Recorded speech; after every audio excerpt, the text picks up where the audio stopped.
हमारे साथ इस पे ज्यादा चर्चा करने के लिए जावेद अंसारी साहब जुड़ रहे हैं, वरिष्ठ पत्रकार हैं। विनोद अग्निहोत्री साहब जुड़ रहे हैं, कंसल्टिंग एडिटर हैं, अमर उजाला के पॉलिटिकल एनालिस्ट हैं। आप दोनों का बहुत बहुत शुक्रिया हमारे साथ जुड़ने के लिए। जावेद जी, सबसे पहले आपसे ही शुरू करना चाहूंगा। कितनी अभी तक जो 2 मीटिंग्स थी उसमें कहा जाए तो सिर्फ ये समझ लीजिए कि हम साथ आएंगे, इस पर सहमति बनी। ये मीटिंग बहुत इंपॉर्टेंट होगी। जो एक रोड मैप की बात हो रही है शायद वो इस मीटिंग में आगे दिखाई पड़ेगा। अंकित, ये आज की कल और परसों जो मीटिंग होगी अहम तो होगी, लेकिन मैं आपकी एक बात में तरमीम कर दूं। सिर्फ यही नहीं हुआ कि हम साथ लड़ेंगे, सबसे अहम बात यह कि हम साथ लड़ेंगे और कोशिश ये करेंगे कि व्यापक रूप से ज्यादा सीटों में 1 to 1 हो। ये एक बहुत बड़ा स्टेटमेंट ऑफ इंटेंट है। अब जहां, और आपने अपने इंट्रोडक्शन में ही बड़ी खूबी से सब कुछ बयान कर दिया जो होना है। कल हो सकता है कन्वीनर की घोषणा हो जाए, कल सेक्रेटेरिएट तय हो जाएगा, उसमें कौन कौन लोग होंगे, दिल्ली से वो फंक्शन करेगा। डे टू डे फंक्शनिंग जो है वो शीर्ष नेताओं पे नहीं बल्कि ये इन लोगों के जिम्मे छोड़ी जाए। जहां तक रही बात, सबसे बड़ा मुद्दा यह है कि चेहरा कौन होगा। चेहरा इनके पास है, ये डिसाइड करना है घोषणा कब होगी। दूसरा ये सीट का बंटवारा बिल्कुल सही आपने कहा, बायलैटरल होगा, स्टेट वाइज। तो दिल्ली में अरविंद केजरीवाल से और कांग्रेस के बीच में बातचीत होगी। बिहार में देखिए 12 पार्टियां हैं जो इस गठबंधन का हिस्सा है, महागठबंधन का। वो आपस में तय कर लेंगे। पिछले जिस हिसाब से वो पिछला चुनाव लड़े थे असेंबली में, उसमें थोड़ा सा कम बेश करके लड़ लेंगे। सबसे बड़ी बात यह है पंजाब में और बंगाल में कांग्रेस और टीएमसी में काफी कुछ नोकझोंक जो है खत्म हो गई है, काफी कुछ कॉमन ग्राउंड रीच हो गया है। मसला यह है कि अब लेफ्ट को कैसे एडजस्ट करें।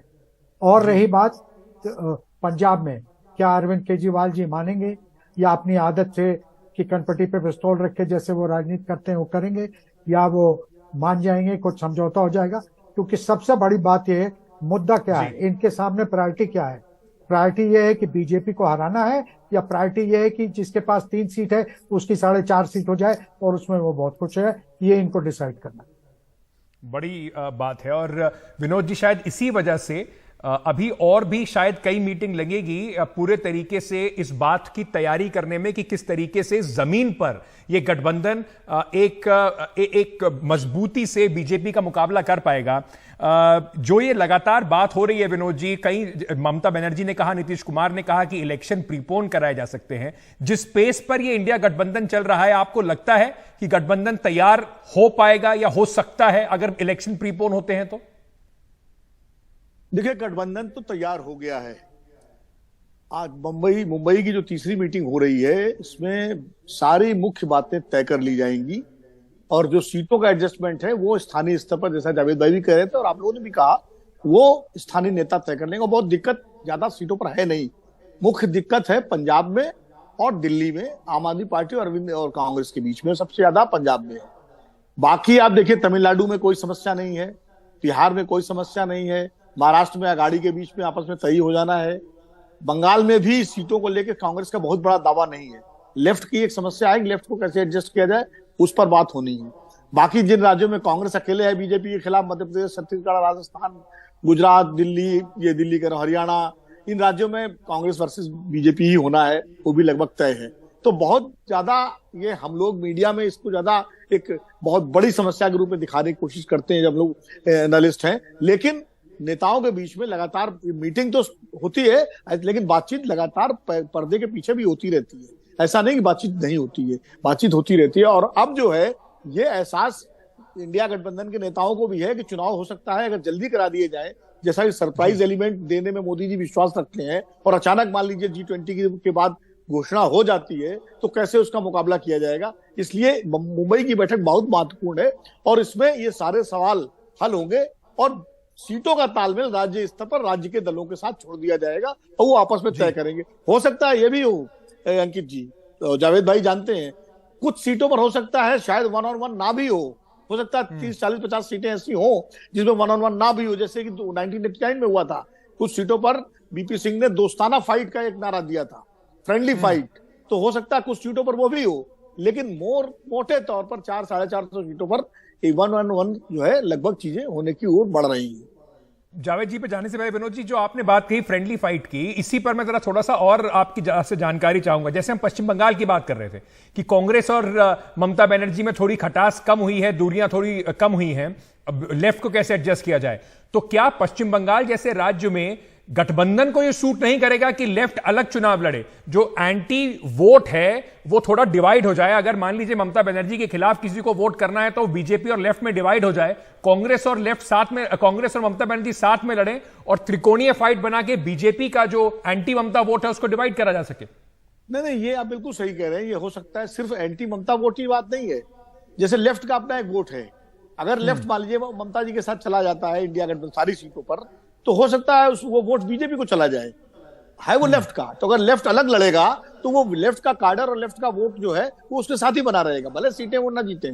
लेकिन ये इसी को फ्रेंडली फाइट कहते हैं। दूसरा, कई सीटों पर उम्मीदवार भी ऐसे दिए जाते हैं जो सामने वाले मजबूत उम्मीदवार जो अपना सहयोगी है उसको सूट करते हो, जो कि 1989 में हुआ था कि अगर मान लीजिए इंडिया गठबंधन का कोई उम्मीदवार है और बीजेपी लड़ रही है और लेफ्ट को, तो लेफ्ट वहां ऐसा उम्मीदवार देते हैं जो बीजेपी का ज्यादा नुकसान करे। ये भी फ्रेंडली फाइट का हिस्सा होता है, ये भी उसकी एक स्ट्रेटजी होती है। जावेद जी, लेकिन हम ये जो बात कर रहे हैं, हम ये बात अरिथमेटिक की कर रहे हैं, और उसके बाद आप भी जानते हैं बहुत खूबी की केमिस्ट्री भी चुनाव में बहुत जरूरी है। कोई भी सर्वे उठा के देख लीजिए, प्रधानमंत्री नरेंद्र मोदी के 10 साल करीब होने के बावजूद भी उनकी पॉपुलैरिटी बाकी नेताओं से अभी कहीं ज्यादा दिखाई पड़ती है।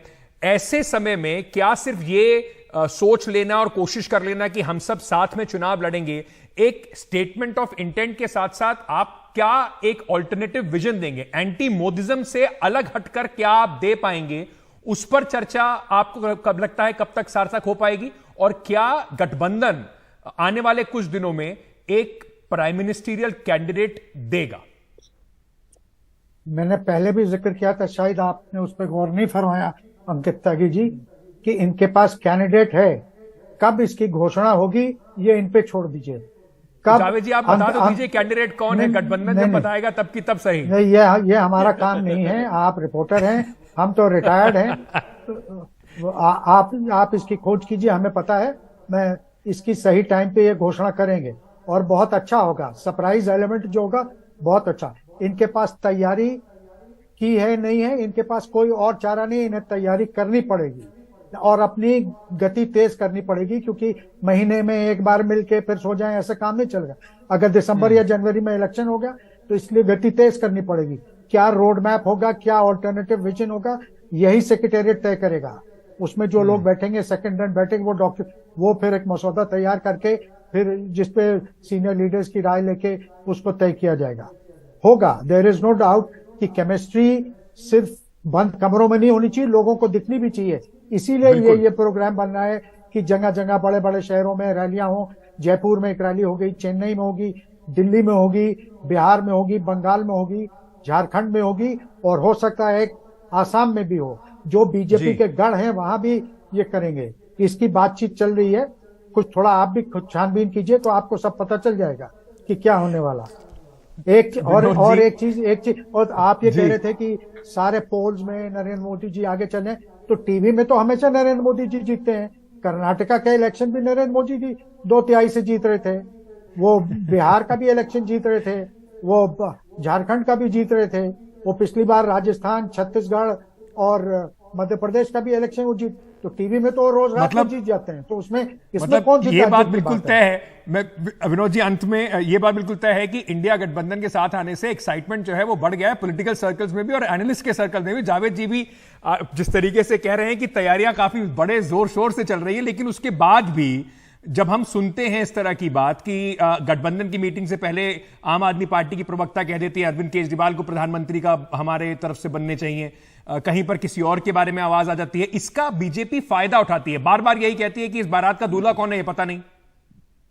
देखिए, बीजेपी तो खुद ऐसे गठबंधनों में रही है जब इस तरह के विवाद उठते रहे हैं। मैं 89 की बात करूंगा, तब बीजू पटनायक, चंद्रशेखर, एनटी रामाराव, चौधरी देवीलाल, ये सारे जो है प्रधानमंत्री पद के उम्मीदवार होते थे और इनके समर्थक कहा करते थे, और बीजेपी खुद उस वक्त उस गठबंधन का हिस्सा था। खैर, जो केमिस्ट्री की बात आप कह रहे थे, केमिस्ट्री, गठबंधनों की केमिस्ट्री के 2 एग्जाम्पल अभी हाल के वर्षों में हमारे सामने हैं। एक 2015 का विधानसभा चुनाव बिहार का, और दूसरा 2019 का उत्तर प्रदेश का चुनाव। बिहार में लालू प्रसाद यादव, नीतीश कुमार और कांग्रेस का जो गठबंधन बना उससे स्वीप किया, क्योंकि उसमें केमिस्ट्री भी बनी और मैथमेटिक्स भी बनी। उत्तर प्रदेश का जो गठबंधन 2019 में हुआ उसमें मैथमेटिक्स तो बन गया, अर्थमेटिक तो बन गया, लेकिन केमिस्ट्री नहीं बन पाई। तो मुझे लगता है जो इंडिया गठबंधन है वो इस बात को समझता है, और इसीलिए जो इतनी मीटिंगें हो रही हैं वो केमिस्ट्री बनाने के लिए ही हो रही हैं, अर्थमेटिक के साथ साथ। बिल्कुल सही बात है। और ये केमिस्ट्री जनता तक कैसे पहुंचेगी, अंतर विरोध के बावजूद क्या एक तरीके से संवाद आगे पहुंचेगा, ये बहुत महत्वपूर्ण हुआ। लेकिन एक बात बिल्कुल तय है कि चाहे उससे नाम कुछ भी दिया जाए और बीजेपी सामने से कुछ भी कहे, लेकिन जिस तरीके से अलायंस साथ आ रहा है, इसकी सुगबुगाहट, इसकी परेशानी, इसके शिकन कम से कम देखने को जरूर मिलेंगे आने वाले महीनों में, और उसके हिसाब से स्ट्रैटेजी बदलती भी कई तरीके से दिखाई पड़ेगी। आप दोनों का बहुत बहुत शुक्रिया।